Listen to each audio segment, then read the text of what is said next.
Welcome back to 10 Things. Today we are talking about the top 10 animals with amazing regeneration powers. Humans are generally pretty weak animals. If you cut off your finger you are not getting it back unless you are lucky enough to have a team of highly trained surgeons and a hospital nearby. Even then you may not recover full use of it. But what if you could regrow lost body parts?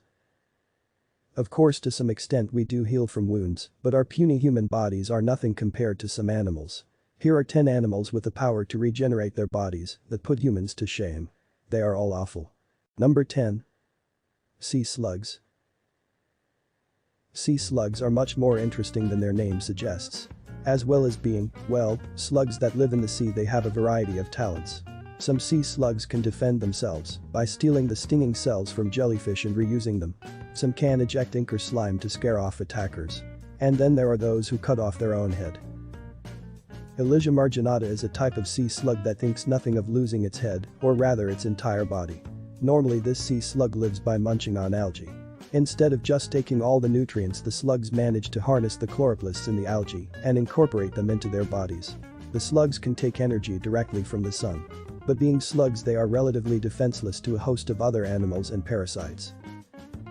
When a slug finds its body has been damaged by parasites, it can sever its own head.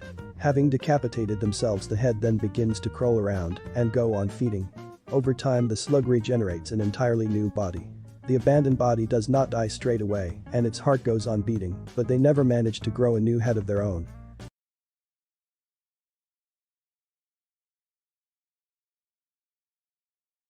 Number 9. Sea cucumbers. Cucumbers may look like slugs and live in the sea, but they are not related to sea slugs. These animals generally shuffle around the ocean floor scavenging organic matter that falls down from above. Being little more than tubes of flesh, they could be easy prey for other animals, but they have one of the most extraordinary defenses in all of nature. When a sea cucumber is threatened, it can push out its internal organs to create a sticky mess that drives off an attacker in a process called evisceration. This defense brings with it its own problems, however. Once their organs are out, the sea cucumbers have no way of bringing them back in. If the sea cucumber wants to live, it has to grow a whole new set. And they can do this in just 1 to 5 weeks. Regardless of whether the sea cucumber has ejected its organs out of its mouth or its posterior, it begins to grow an entirely new digestive tract from both ends until it eventually meets in the middle of the organism. Having gone through all of this effort, the sea cucumber might have to do it all again if it is threatened and expels its innards.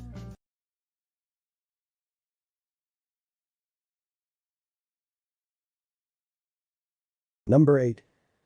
Planarians. For most animals, being cut in half is a major problem. The planarian worms, however, just shrug it off if they happen to be the half with a head to shrug. If you cut a planarian in half, you end up with 2 genetically identical worms that are none the worse for wear after a week of regeneration. Planarians are fairly simple flatworms that live in water. It may be partly because of their simplicity that they can be cut up and regenerate successfully. It is not even important whether you cut them across the middle or from end to end, generally you will still end up with happy worms. They can even be cut up multiple times. Just one of 279 of a worm can grow an entirely new worm. The real secret to the worm's powers of regeneration lay in the adult stem cells that make up 20% of their body.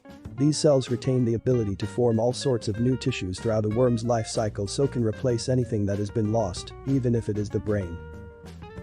The new brain-cut planarians are of interest to many researchers. It is possible to train planarians to respond to certain stimuli, and it seems that they can remember that training even after the brain learns it was cut off.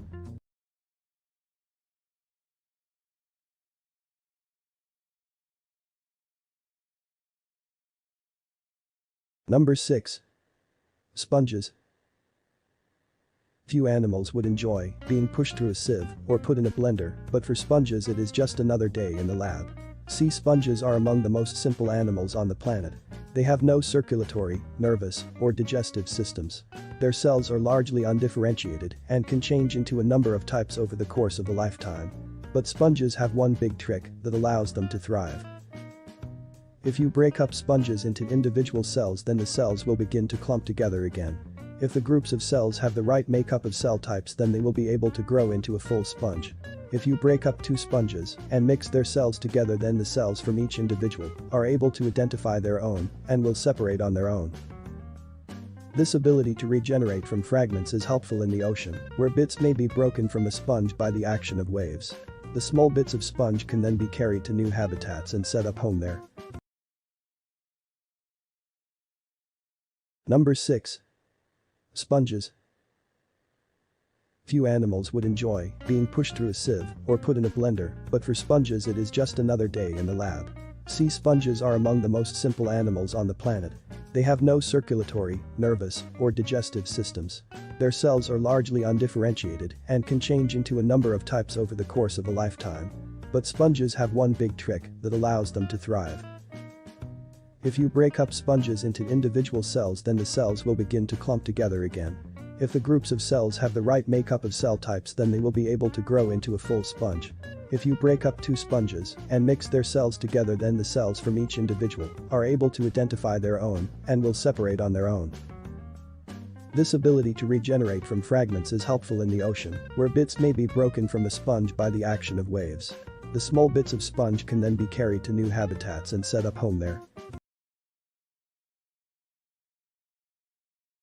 Number 5. Lizard tails. Autotomy is the process where an animal amputates one of its body parts. This is often done to help an animal escape a predator, and one of the most famous and slightly gruesome examples is lizards cutting off their own tails. Lizards are hunters and so have to go out in search of their prey, but this exposes them to other animals in turn. If a lizard is grabbed on its head or body, then there is not much they can do to escape, but if a predator bites their tail, then the lizard might have a chance.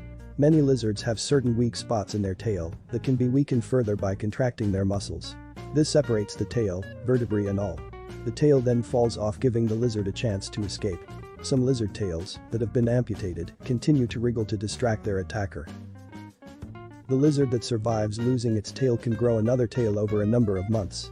This new tail often differs from the original, and that the bones that have fallen off do not regrow but are replaced with cartilage. Number 4. Antlers. Several species of mammals such as deer and elk breed impressive pairs of antlers. These can serve various purposes. Men grow antlers to fight rivals for the right to breed with women, but they can also be used to repel predators and scrape snow for food. Moose can also use their large antlers to make hearing easier for them.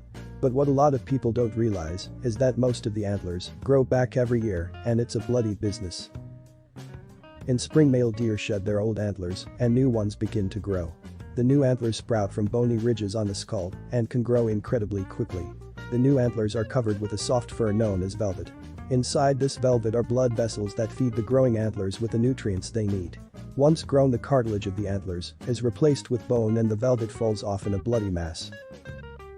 It seems that the ability of antlers to regenerate entirely after being shed is due to a type of adult stem cell not normally present in mammals. Number 3. The starfish. Starfish are complex animals with a relatively simple body shape. Most have a central disc with 5 or more arms extending from it. Under the arms are tube feet that the starfish can use to move around and look for food. However, the arms of the starfish are quite fragile and can be damaged or broken off.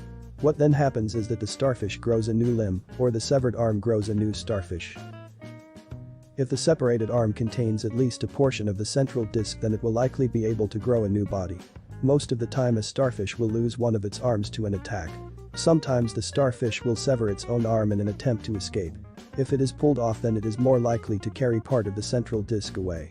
If the predator does not then eat the arm, the severed arm will crawl away to try and live another day with its new body. Sometimes a young starfish may decide to reproduce asexually. Then it will break itself in half. Each half will regrow its missing limbs, and the two copies go their separate ways.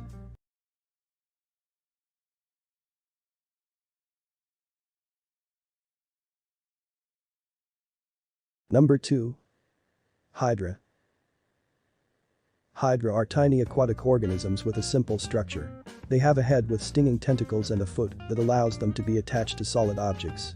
They make a living from catching prey with their tentacles and forcing it into their stomachs. Once their food is digested, the hydra pushes the remains out of their mouth because they don't have an anus.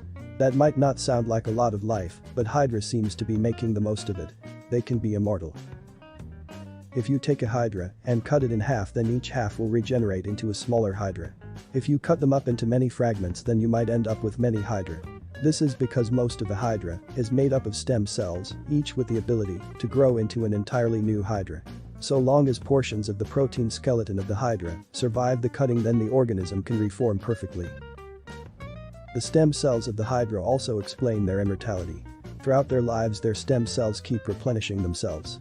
As long as a hydra is in a good and safe environment, it will never grow old.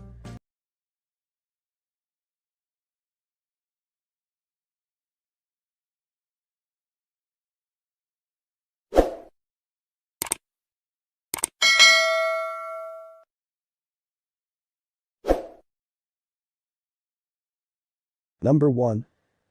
Amphibians. Regeneration is a trick common to many small organisms, but it is far rarer in vertebrate animals. But one, the axolotl, is a master of it. These amphibians can regrow whole limbs, heal their spinal cords, regenerate their tails, and parts of their hearts and eyes. Their fantastic regeneration abilities have made them a model organism for scientists.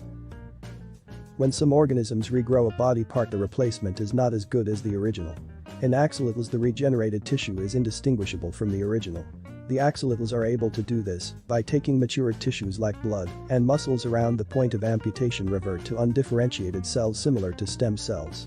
The stem cells then grow as if they were developing a newborn axolotl. And they can do this any number of times.